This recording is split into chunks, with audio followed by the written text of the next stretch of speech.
पुण्यश्लोक अहिल्यादेवी होळकर अभियानाअंतर्गत दर्यापूरमध्ये 2 शेतकऱ्यांमधील वाद मिटला। तहसीलदारांच्या नेतृत्वात आपसी समझोता, शेत रस्त्याचा प्रश्न मार्गी। ग्रामीण भागातील शेत रस्त्यांबाबत उद्भवणारे वाद, तणाव आणि न्यायालयीन प्रकरणे कमी करण्यासाठी प्रशासनाकडून राबवण्यात येत असलेल्या पुण्यश्लोक अहिल्यादेवी होळकर अभियानाअंतर्गत दर्यापूर तालुक्यातील 2 शेतकऱ्यांमधील शेत रस्त्याचा वाद सामंजस्याने मिटवण्यात आलाय।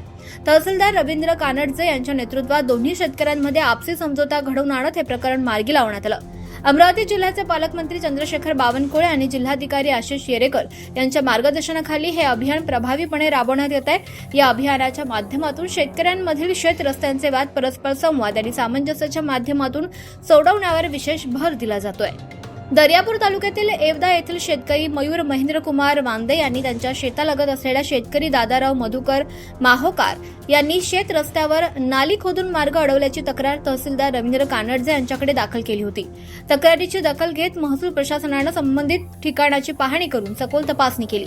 त्यानंतर तहसीलदार रवींद्र कानडजे यांनी पालकमंत्री आणि जिल्हाधिकारी यांच्या मार्गदर्शनाखाली पुण्यश्लोक अहिल्यादेवी होळकर अभियानाअंतर्गत दोन्ही पक्षांना समोरासमोर बसवून चर्चा केली।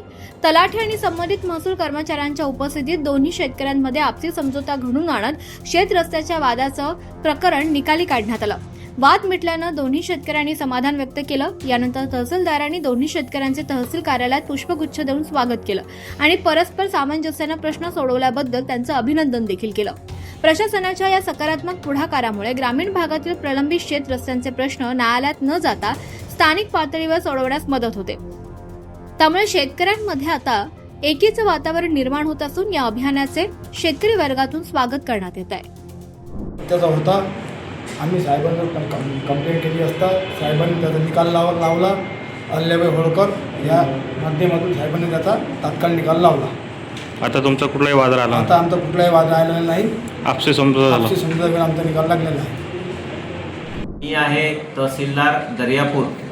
आपल्या दर्यापूर तालुक्यामध्ये अमरावती जिल्ह्याचे पालकमंत्री माननीय चंद्रशेखरजी बावनकुळे साहेब यांची भेट झाली होती आणि शेतकऱ्यांनी शेत रस्ते जे आहे हे एकमेकांचे अडवू नये, स्थानिक स्वरूपामध्येच ते सोडवावेत अशा प्रकारची विनंती त्यांनी सर्वसामान्य शेतकऱ्यांना केली होती। दर्यापूर तालुक्यात आणि अमरावती जिल्ह्यामध्ये जिल्ह्याचे जिल्हाधिकारी माननीय आशिष येरेकर साहेब यांच्या प्रेरणेतून पुण्यश्लोक अहिल्याबाई होळकर अभियान जे आहे ते आपण आपल्या तालुक्यात देखील राबवत आहोत।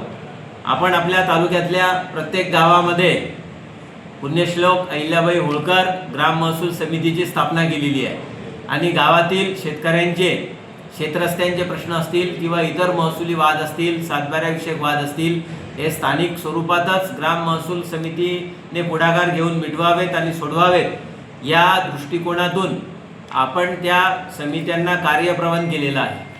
आता या ठिकाणी माझ्याकडे एक क्षेत्र रस्त्या नाली खोदून अडवल्याचा प्रश्न आलेला होता आणि अर्जदार मयूर महेंद्रकुमार वांदे राहणार येवदा भाग 2 सातबाग यांनी तो अर्ज केलेला होता।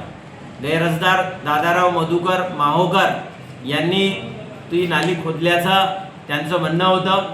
आम्ही त्या ग्रामस्तरीय महसूल समितीच्या मार्फत त्यांचं थोडं हे केलं, काउन्सिलिंग केलं।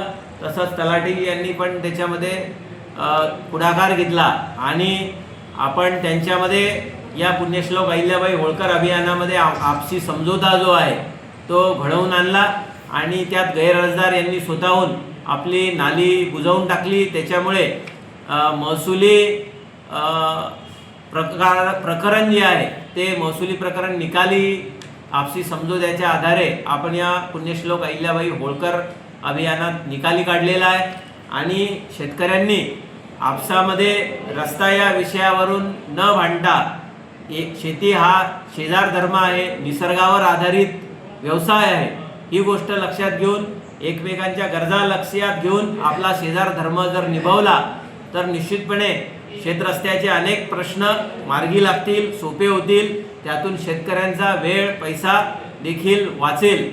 तरी या चांगल्या पायंड्याबद्दल मी हे दोन्ही शेतकरी मयूर महेंद्रकुमार वांदे आणि दादाराव मधुकर माहोकर यांचं या ठिकाणी तहसील प्रशासनाच्या वतीने मनपूर्वक हार्दिक अभिनंदन करतो.